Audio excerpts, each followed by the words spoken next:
Wolves roll on.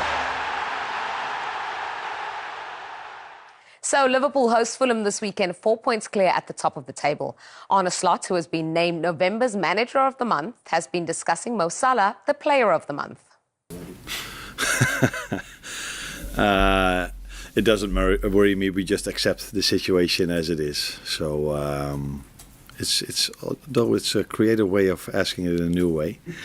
Did your boss help you with this? No. Okay. Actually, Carl at the back. Okay.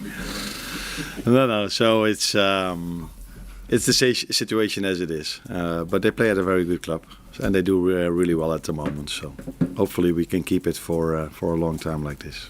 Well, Mo numbers in particular, I'm looking at him, 4 goals in his last 3 games, 7 in his last 6, 16 goals for the season in 22, and in the Premier League it's 13 goals and 8 assists in 14 games. So when you're working with a player like that, be it when you were a player yourself or as a coach, where does he rank amongst the best that you've worked with? And in general, working really hard for the team when we don't have the ball. That is something that was not on your list, but what is really important for us as a team as well. So, I work with a lot of quality players over here, and Mo is definitely one of them. But he's also one of the ones that should score goals, like the other attackers that we have. So, he is also part of the fact why we keep as many clean sheets as we do, because we defend with 11 and we attack with 11, and he is one of the ones that is the end product of one of our attacks, and he's doing that really well for years in a row already for Liverpool, and let's hope he can continue doing that in the upcoming weeks as well. You spoke about your disappointment of the overall performance in midweek, but at the same time, what satisfaction are you taking from the fact that when you're not at your best, you were still able to churn out those kind of results? If we wouldn't have conceded the amount of chances we conceded, I think I would have put a bit more positives about it. Now we also relied on our goalkeeper. So if you don't play well, but you hardly concede anything, that is still a very positive thing. There were also a few positives to take. The amount of shots we blocked. We defended some situations a bit better or different than we did against Newcastle. And that second half performance was already better than the first half. We controlled the game much better than the first half.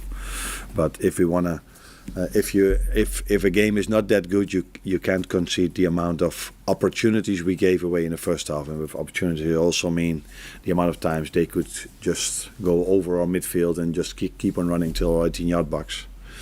And that will, if you play against even better teams, will harm you at a certain moment. Serve as a kick up the backside, even though you might not necessarily need one. I don't think we need one, because these players have been outstanding in every single game. This wasn't our best performance, but it was still good enough to win a Champions League away game. But we're going to face Fulham now, which have done really well till now this season, and we should have a much better performance against them than we had against Girona to be able to get a result. They've taken quite a few points off some of the top sides recently. Fulham, just how dangerous a prospect are they, do you think? Yeah, because of that reason, definitely. But you can only take away points from these teams if you have a lot of quality yourself and you have a good game or a good game plan, and that's what they have.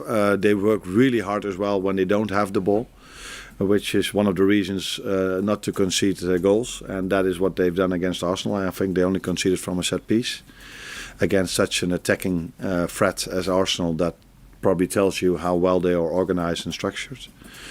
And they beat Brighton as well, which is a team that is so comfortable with the ball. So probably they're able to defend really strong. Not probably, they are able to defend really strong, and they always have the threat of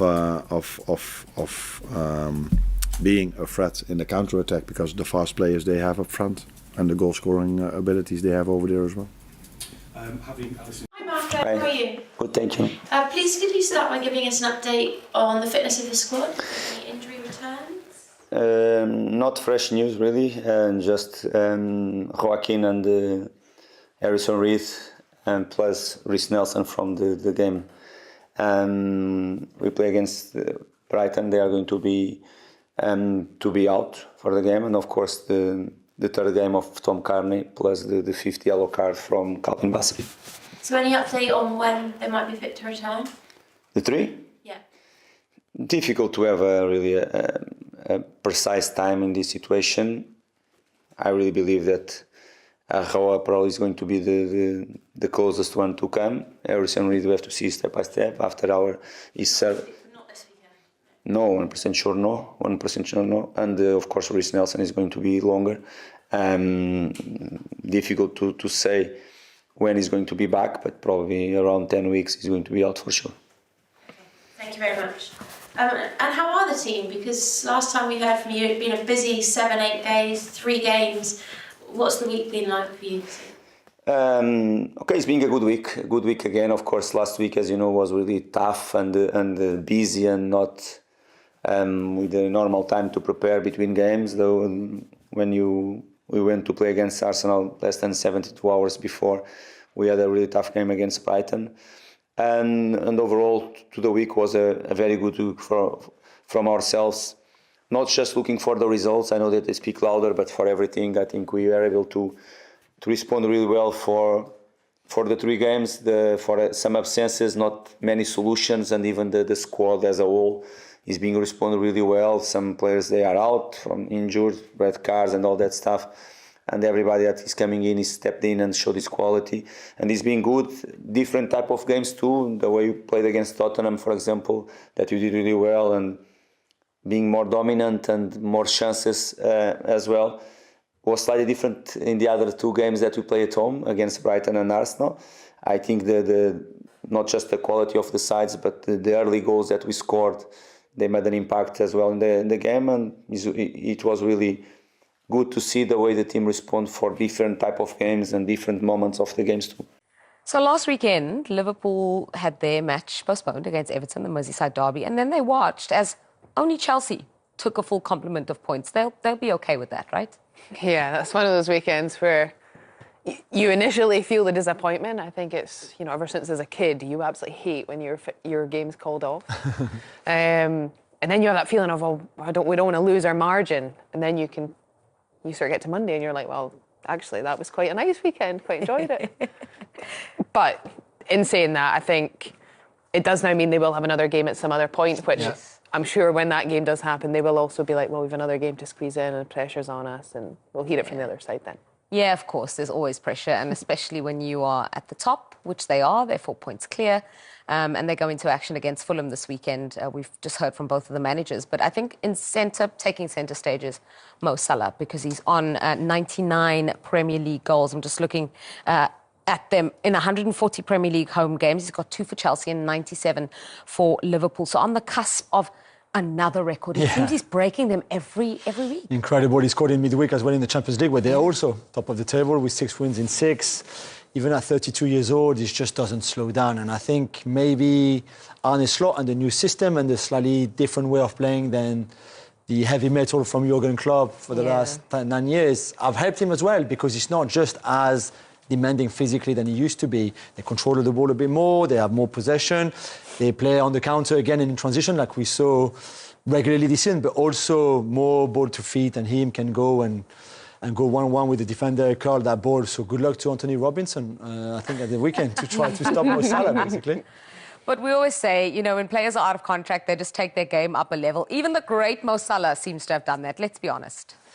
Yeah, no, I'm sure Reg has been in that position as well, where you don't play for your contract, but it's his time now to almost show and get everybody on side. If you're a Liverpool fan or even people at the club saying, hey, why would you let me go, really? Yeah. I know I'm 32 years old, and nobody knows how long you can be at that kind of level, for much longer or not, but I think he's showing that it would be crazy to let him go.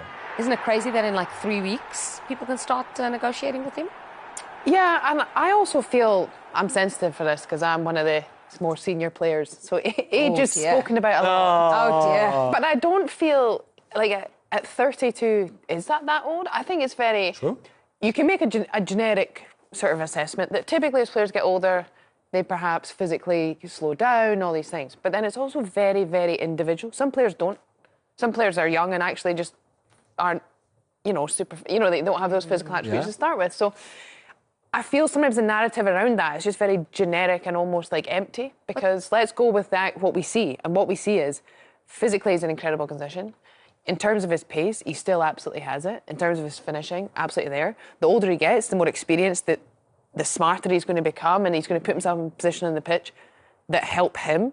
And on top of that, they have great form, and around him, the players around him are all stepping up as well and becoming better and better too. So I don't feel at 32, I don't feel that needs to be a narrative that keeps being pushed, because what we're seeing is he's physically in fantastic condition and is very, very capable. But is it not that some clubs just have a rule that once the player hits 30, the length of the contract is not as long? Is that? Again, I think it goes. There's exceptions to that rule. Again, it's almost a generic rule, but you have to. There's some players that will be anomalies to that, and I think someone like Salah, who's one of the best players in the world, has been consistently for the last few seasons. For me, should be treated for the player he has proven he is. Difficult situation to be in from a club like Liverpool, to have Virgil, Trent and Salah, all of them at the same time out of contract in 6 months, and able, like you said, George, to be able to talk to other clubs from January the 1st is very unusual. Top clubs usually have so much great planning, but there was a lot of changes in terms of sporting director and technical director at the club before, for Michael Edwards to come back and Richard Hughes to arrive from Bournemouth. I think they inherited almost kind of those three cases and have to deal with them with the best. It's just that Mo Salah is one of the highly paid player in the world, and at that age, even if he's not too old, can you afford to keep paying him that much when he's going to hit 33, 34 in the next 18 months? He keeps whipping off his top every time he scores, just to remind them, listen, I'm in peak Hey, look, shape. There's no problem here. I do that often as well, you know. Yeah, you need just to show the fitness. Yeah, we need that for the VT, for the end of season wrap. We'll get hold of it. I want to talk about the fact that his contributions have been worth 21 points to Liverpool. That is unbelievable, even in a club where you've got such a great forward line, even in a club where everyone is working together, where everyone has just taken it up a notch under the new boss. He is still the star man and the centre man. And actually, his combination with Trent Alexander-Arnold, I think he's provided 10 goals for him this season, and he's only done one better for Sadio Mane in seasons past. I mean, that's two of the players we mentioned who are out of contract. Yep. I think as well, though, as much as the goals are huge, Salah's been incredible and deserves the credit he gets, and those numbers are in part attributable to him entirely. The collective performances are what also creates those opportunities for him. The system they play, and you know what the whole front line brings, and I think Curtis Jones will be another player. You know, he's not always the person that maybe makes that final pass, but he's very often involved in a lot of the goals they've scored earlier on.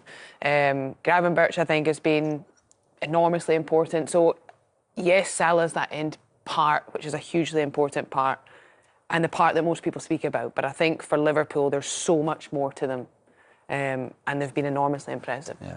So what about Fulham then? We've all set it up to be a daunting task then. They seem to have had Arsenal's number last time out, which they have had the last couple of games. Yeah. But, you know, Reece Nelson ruled out now with injury. That's a big blow for them. What do we make of them under Marcus Silva? And to be fair, they defended well. Once Jimenez scored that goal, they didn't really do much with the ball going forward. But defensively, they were strong. They only conceded on this set piece, which, as we've been saying already, Arsenal are the masters of everywhere in Europe, really. But they didn't give too much either, apart from this chance where Martinelli was offside. Nothing else really. Arsenal struggled to create something outside of that set piece that we saw with the goal. So they defended really well in numbers. To go away at Anfield and do that, I'm just not sure. I just think this one, Liverpool, are just going to be too strong for Fulham. It'll be a tough one, but I think, again, Fulham, they made good signings in the summer. Really like Jimenez up front. Great signing. Emile Smith-Rowe, I think, is a good player for them too. They've developed an attacking force. I think they will be challenged a lot more defensively this game, and it's a tough one for them. Really good form that deserve a lot of the credit they've been given it, and their manager's done a fantastic job in bringing that style, but also the effectiveness. Because it's one thing to have your style, you've got to get the points, you've got to win the games, and they've had a really good season so far. Ya saltan, uno cae el barrio, es determinante cuánto daño puede hacer el conjunto de 1K, sobre todo con Granero en esas primeras de cambio en la salida de escalera. Así que esa parte del partido va a ser absolutamente clave para el equipo de Iker Casillas. Por cierto, felicitar porque ha venido una buena afición de 1K. Tiene la pelota Gerard Noya en cara, sigue Noya, dispara, Arnalot. 80 paradas. paradas ya para Arnalot. Gil Vidal ataca desde la derecha el número 9. Gil Vidal con el centro, buena pelota, Arche, con la rodilla le pegó. Pues es el que desatasca un poco el partido, ¿no? Con centros, ojo ahí ese golpeo, el remate, gol. Marc Valiente. ¡Gol!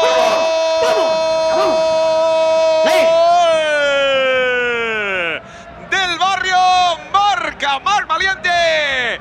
Esa banda izquierda que es terreno de los cañonazos de Granero, a la que tengo un mínimo de espacio, le pega Granero. Bueno, pues es decirlo, y ahí lo tenemos. El tema es que el remate le ha salido centrado. Abraham, buena pelota, banda derecha. Vamos a ver qué hace ahí Fran Rodríguez, se mete en el área, sigue Fran. ¡Qué bien Fran! Se va de dos, el remate, ¡fuera! ¡Chicos! A ver si acierta. ¡Claro que Mira sí! acá. Busca el Barrio el segundo gol.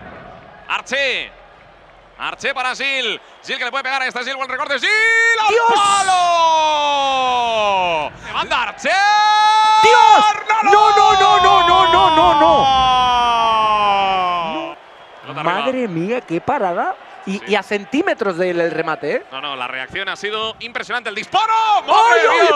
¡Otro que vuela! ¡Otro más! Que está la pelota para John de la Cruz, la quiere levantar, vuelve a pegar la pelota en el cuerpo de un jugador del Barrio, el remate con la puntera y acaba deteniendo a Gerard Vacas. Será córner favorable a 1K. Bueno, a ver. Gol doble. Gol doble. A ver, saque de banda. Balón puesto en movimiento, intentaba rematar Marc Valiente, el remate, ¡gol!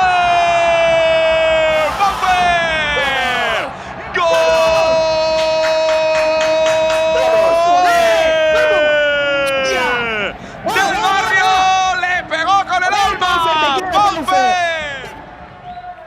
Y es penalti ¡madre normal. mía lo de los penaltis! Penalti normal. Y el que quiere hacer el 0-3 es el número 4, pega Valiente.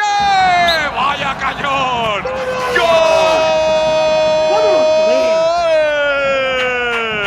Ahí están Arnalot y Vacas como candidatos, como guardametas, y también Marc Valiente y Pau Ferojo la recuperación. Tiene la pelota al Barrio que puede sentenciar el remate. ¡Gol! Knockout. ¡Gol! ¡Let's go, Barria! Ponme el 5, ponme el 5, ponme el 5. El cambio del partido ha sido radical en los últimos 10 minutos. El balón que lo tiene. ¡Ojo! ¡Ay! Jaimitada. Marca de nuevo el Barrio, gol de Fran Fuentes.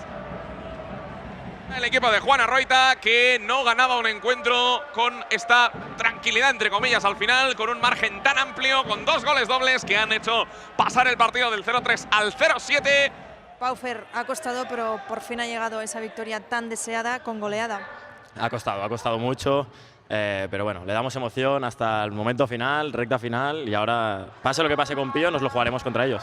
Eso te iba a decir, pase lo que pase con Pío, la semana que viene, o ellos, o tú, o tu ex equipo, o tú. Bueno, o el Barrio o ellos, pero sí. La vida, yo qué sé, no sé, son cosas muy raras que suceden, pero ahí estaremos. Ahora estoy en el Barrio, así que espero que gane el Barrio. Enhorabuena y a disfrutarlo. Gracias.